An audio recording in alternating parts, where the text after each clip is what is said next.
Assalamualaikum warahmatullahi wabarakatuh. Perkenalkan, nama saya Muhammad Ipat Arifki Jayusman dari program studi Profesinus Tikes Jenderal Ahmad Yani Cimahi. Tujuan saya di sini yaitu untuk memvideokan bagaimana caranya pemeriksaan fisik pada ibu postpartum atau pada ibu masa nifas. Saksikan video berikut ini. 3. Assalamualaikum. Selamat malam Ibu. Iya. Perkenalkan, nama saya Ifad, mahasiswa Profesinus dari Tikes Jenderal Ahmad Yani Cimahi. Kebetulan saya di sini yang akan merawat Ibu dari jam 9 malam hingga jam 7 pagi. Sebelum saya melakukan tindakan, apakah ada yang ingin ditanyakan terlebih dahulu? Tidak. Baik Ibu, saya persiapkan dulu alat-alatnya. Di sini saya akan memperkenalkan alat-alatnya. Yang pertama ada handscoon steril. Jangan lupa stetoskop, sphygmomanometer,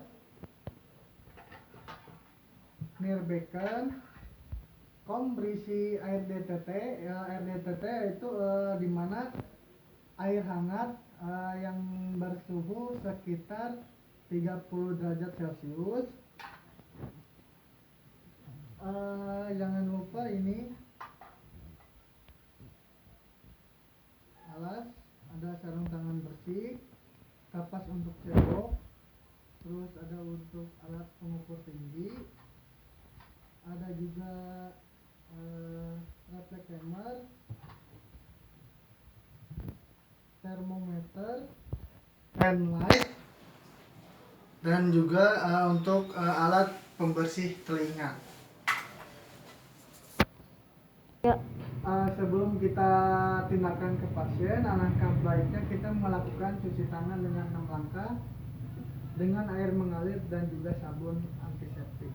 Yang pertama, 1, 2,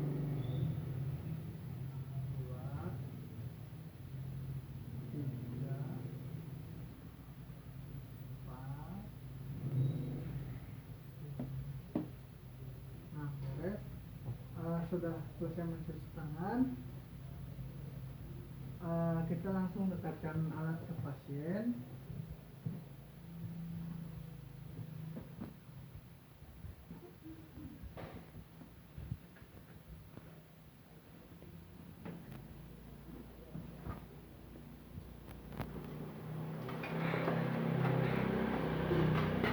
Jangan lupa memakai sarung tangan bersih terlebih dahulu agar antara perawat dengan pasien tidak saling kontak secara langsung, untuk menghindarkan kuman, perpindahan kuman antara pasien dengan perawat.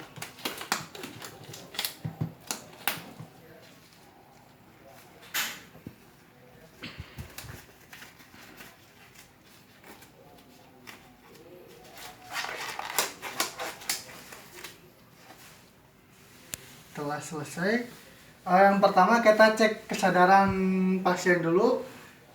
Pasien dengan keadaan sadar, yaitu kompos mentis, di mana Aisyah membuka secara lebar, secara tanpa alias dipanggil, dia membuka mata. Untuk verbal dia sekitar 5, dikarenakan dia kan masih bisa ngomong secara ini tanpa terbata-bata.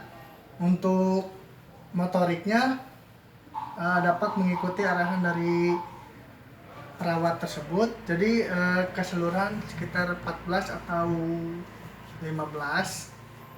Keadaannya kompos mentis. Selanjutnya kita cek tekanan darah terlebih dahulu, tanda-tanda vitalnya.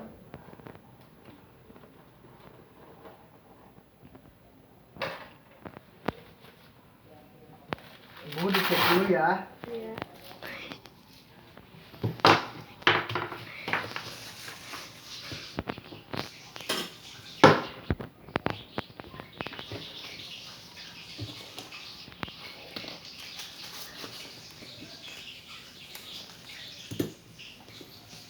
Jangan tegang ya, Bu.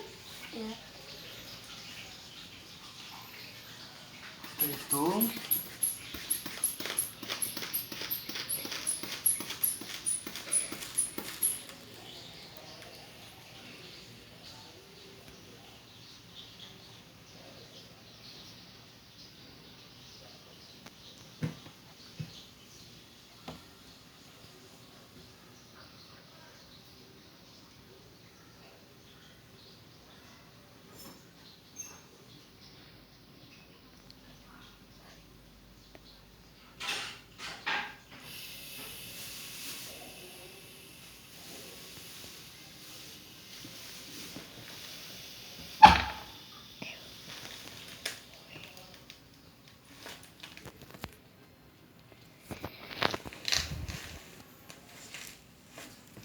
Tekanan darah pasien sekitar 110/70 mmHg.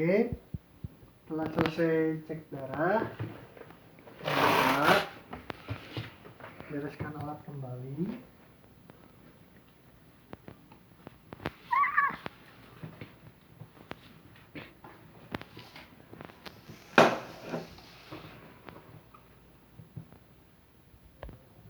Berat badannya kita ukur, Ibu. Ukur dulu ya, duduk. Kita duduk. Ukur pelan-pelan. Berat badan pasien 65 kilo.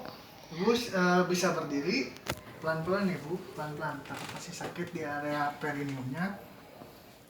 Kita ukur.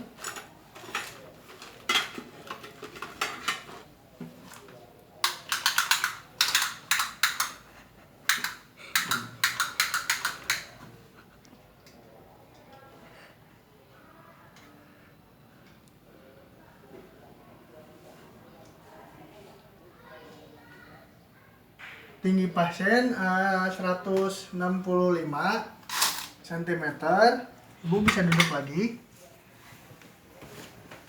Tiduran, Bu.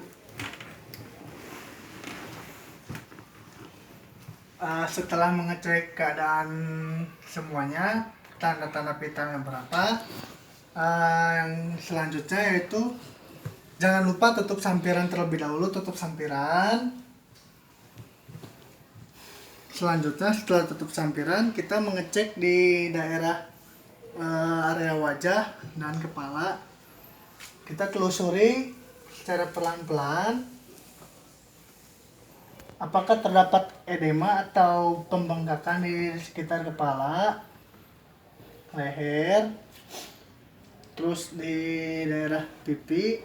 Apakah terdapat sinuitis atau sekitar nyeri di bagian dahi. Oke, bentuk kepala pasien bulat, keadaan kulit rambut bersih, tidak ada edema di sekitar rambut. Terdapat klasma gravidarum. Klasma gravidarum itu seperti plek, bahasa non medisnya, dimana dikarenakan si ibu ini habis dari masa nipas. Setelah cek dari wajah, kita suruh pasien untuk membuka baju. Ibu boleh dibuka bajunya. Sudah itu, mari kita inspeksi kedua payudaranya. Kita lihat apakah ada pembengkakan atau tidak. Jika tidak ada pembengkakan, setelah diinfeksi, kita rabat pelan-pelan. Kita rabat untuk mengetahui apakah di sekitar daerah payudara si pasien terjadi pembengkakan atau tidak. Setelah kita raba di kedua, ini secara perlahan.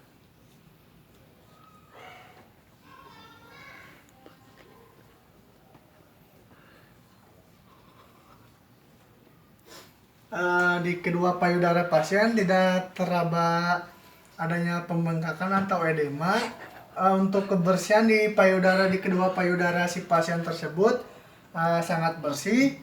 Untuk keadaan aerolanya atau puting susunya itu menonjol, terbuka. Warna aerolanya kehitaman. Setelah dipencet untuk laktasi, di sekitar payudara ibu tersebut tidak keluar dikarenakan belum distimulus oleh si ibunya tersebut. Setelah itu kita cek suhu.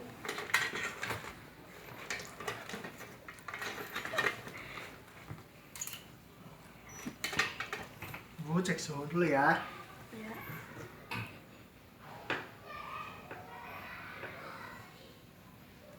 Kita nunggu suara termometer ini bunyi. Kita nunggu. Sudah bunyi. Kita cek. Ibu suhunya 36 derajat Celcius ya. Ya. Dimana suhu ibu dalam keadaan stabil.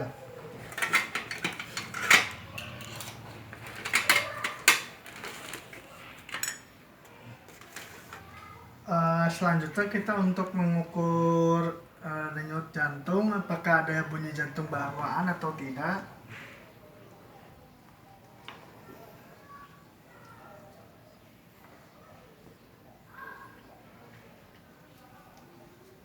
Kita lihat di kedua sternum sekitar sini, daerah jantungnya si ibu. Ibu narik napas perlahan,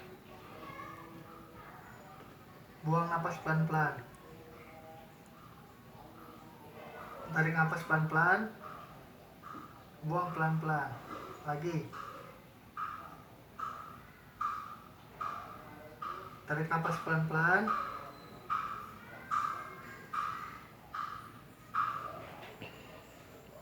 Lagi.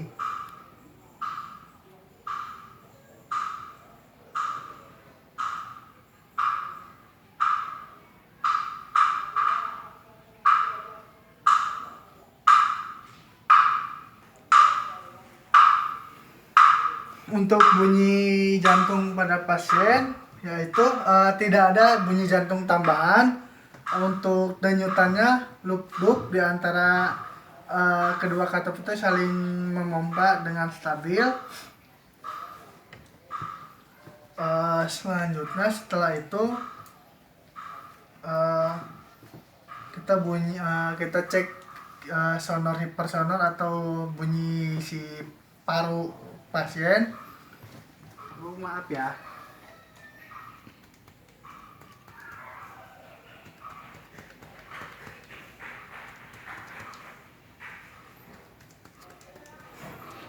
Bunyi suara paru dari ujung paru dari dari pasien tersebut, di mana terdapat bunyi pekat alias normal. Kalau redup berarti ada masalah.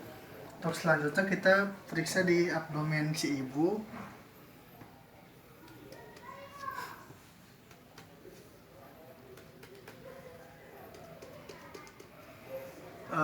Untuk abdomen si ibu sendiri berbunyi timpani, di mana bahwa si perut ibu itu normal, tidak ada isi atau pengeluaran. Yang pertama ada air atau cairan atau juga udara, itu pun tidak ada.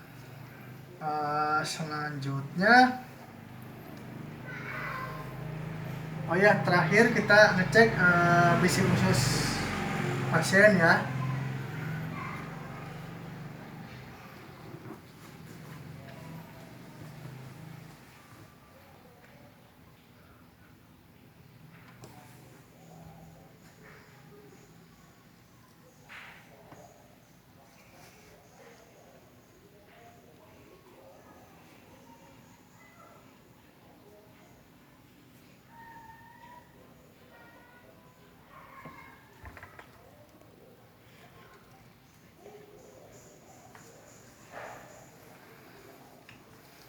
Untuk bising usus pada pasien sekitar 10 kali per menit dalam keadaan normal.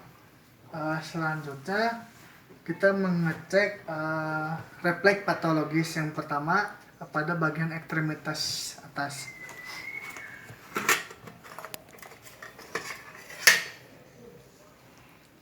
Refleks Hammer. Kita yang pertama di otot tricep terlebih dahulu, daerah sini.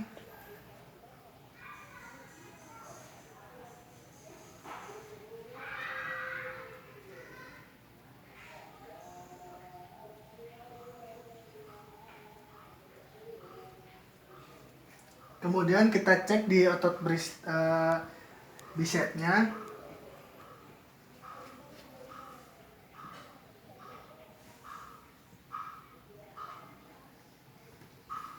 Selanjutnya ekstremitas terjauh pasien.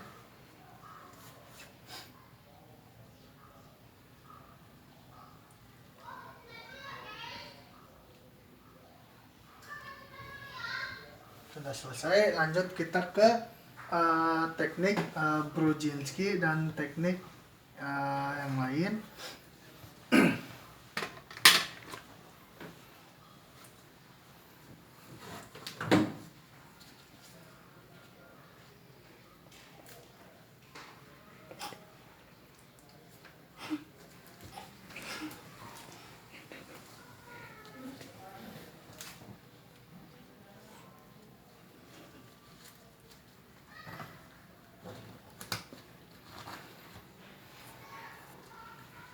Baik, untuk refleks patologis baik dari ekstremitas atas dan ekstremitas bawah pada pasien tersebut tidak mengalami gangguan alias negatif, tidak positif. Selanjutnya kita siapkan untuk Nierbecken, kom RDTT di bawah bagian vagina si ibu. Sini.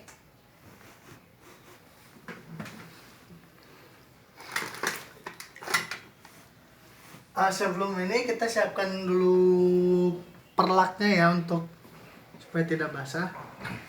Gue dipasang perlak dulu ya, pelan-pelan angkatnya. Karena takut terjadi robekan di kedua pulpa ibu. Pelan-pelan. Sudah selesai. Kom DTT, air DTT, Nierbecken.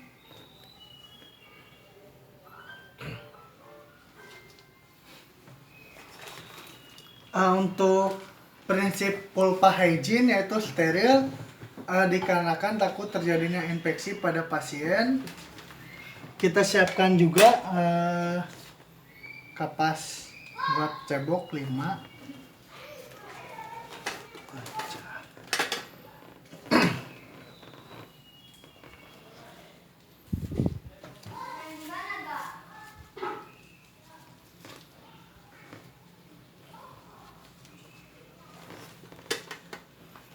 Kita buka dulu ya, ini sarung tangan sterilnya.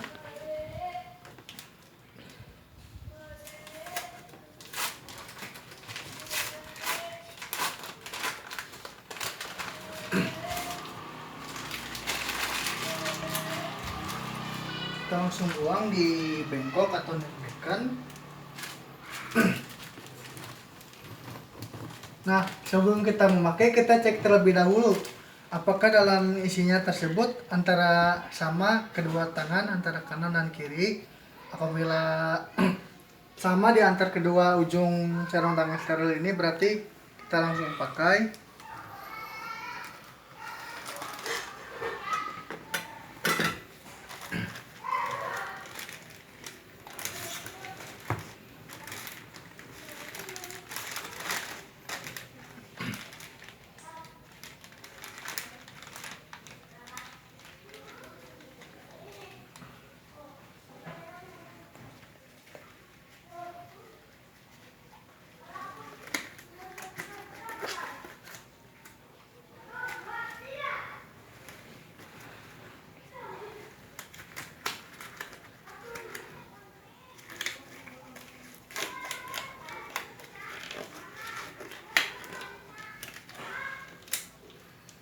Satu.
Setelah sarung tangan steril terpasang, jangan lupa ini bekas alatnya kita rapikan.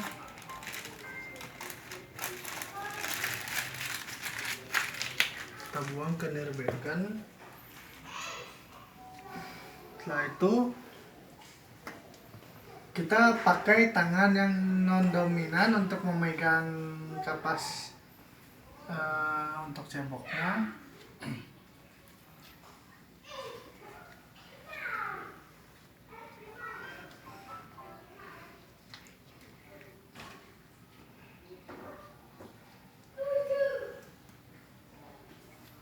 Kapas kita celupkan ke dalam air yang berisi air DCT atau air hangat yang telah kita sediakan. Kita celupkan. Parat. Ini jangan dalam keadaan panas ya. Kita tunggu sampai keadaan lembab. Dikarenakan ini sudah siap, kita langsung saja posisi pasien ke posisi dorsal recumbens. Dorsal recumbens ini yaitu dimana pasien disuruh untuk mengangkat ibu. Boleh angkat kedua pahanya pelan-pelan, pelan-pelan. Sudah dalam keadaan posisi dorsal recumbens, kita langsung alap yang pertama daerah terjauh. Yang pertama kita alap bagian labia mayora, bagian terjauh dari jauh pasien, dari atas ke bawah hanya satu kali karena ini prinsipnya steril. Kita alap pelan-pelan, set, langsung buang. Selanjutnya kita bersihkan di bagian labia minora, bagian terjauh si ibu. Sambil kita memegang agar posisi labia minora si ibu terlihat. Bu, permisi ya. Setelah terlihat labia minora terjauh pada si ibu, kita posisinya sama seperti tadi, hanya satu kali usap. Satu, beres, buang. Setelah labia minora dan labia mayora si ibu yang terjauh sudah selesai dilap, selanjutnya kita ini buang.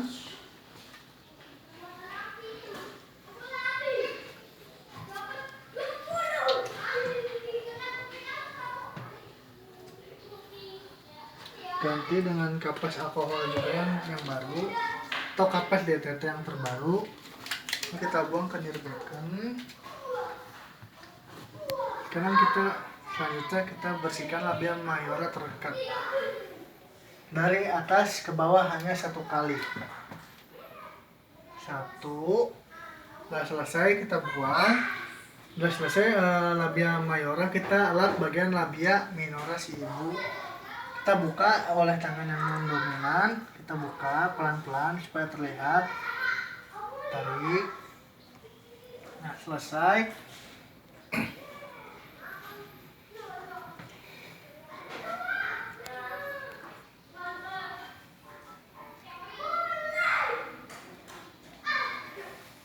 Setelah selesai pengelapan, kita bereskan.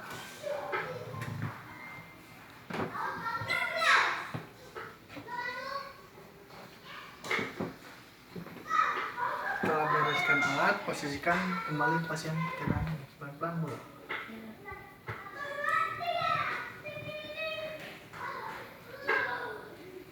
Setelah selesai, kita kaji terlebih dahulu nyeri pada si ibu. Bagaimana keadaan daerah vagina ibu atau perineum ibu? Apakah masih nyeri? Enggak. Iya. Oh, masih nyeri ya Bu. Untuk itu, untuk selanjutnya saya kontrak lagi dengan ibu sekitar habis maghrib lagi ya Bu. Iya. Dikarenakan kan saya shiftnya shift malam. Untuk selanjutnya apakah ada yang ingin ditanyakan terlebih dahulu? Tidak ada ya? Baik, apabila tidak ada, kita pasangkan kembali. Jangan lupa pasangkan kembali selimut agar si ibu tidak kedinginan. Pasang. Kita buka sampiran. Sudah selesai, kita bereskan alat-alat.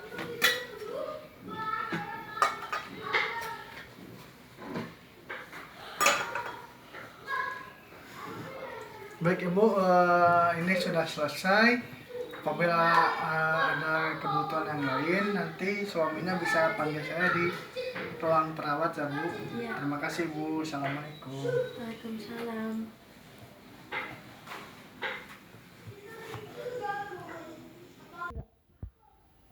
Baik, cukup sekian video dari saya.